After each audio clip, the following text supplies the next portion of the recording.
மனிதன் எப்படி சிந்திக்கிறானோ அப்படியே அவனது வாழ்க்கையும் அமைகிறது. அனைத்திற்கும் முதன்மையானது மனமே. தீய எண்ணத்துடன் பேசினாலும் செயல்பட்டாலும் துன்பம் அவனை தொடர்ந்து வரும். நேர்மையாக வாழ்ந்தால் இன்பம் நிழல் போல் தொடரும். நிலையற்ற மனத்தை அம்பை நேராக்கும் கொல்லனைப் போல அறிவுடையவன் பயிற்சியால் நேர்படுத்த வேண்டும். ஆசையின் பிடியில் சிக்கிய மனம் நீரை விட்டு நிலத்தில் துடிக்கும் மீனைப் போன்றது.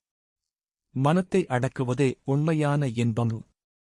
தன்னையே தீவாகக் கொண்டு விடாமுயற்சியுடன் உழைத்து மனத்தின் மாசுகளை அகற்ற வேண்டும்.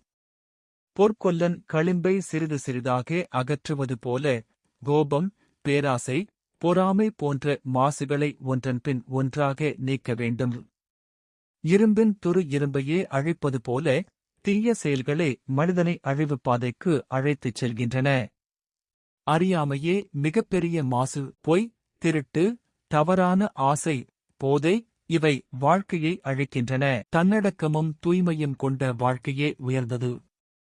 பிறருடைய செல்வத்தையும் இன்பத்தையும் கண்டு பொறாமைப்படுபவனுக்கு அமைதி இல்லை. பற்றை வேரோடு அகற்றியவனுக்கே உண்மையான அமைதி. பிறரின் குற்றத்தை பார்ப்பது எளிது, தன் குற்றத்தை பார்ப்பது கடினம். முதலில் நம்மையே ஆராய வேண்டும். புலனாசை நெருப்பைப் போன்றது, பேராசை பெருவெள்ளை போன்றது. புலன்களையும் மனத்தையும் அடக்கி வாழ வேண்டும். அனைத்து தீமைகளிலிருந்தும் விலகுங்கள். நல்லவற்றைப் பேணி வளருங்கள். உங்கள் சிந்தனைகளைத் தூய்மைப்படுத்துங்கள். இதுவே புத்தரின் போதனை.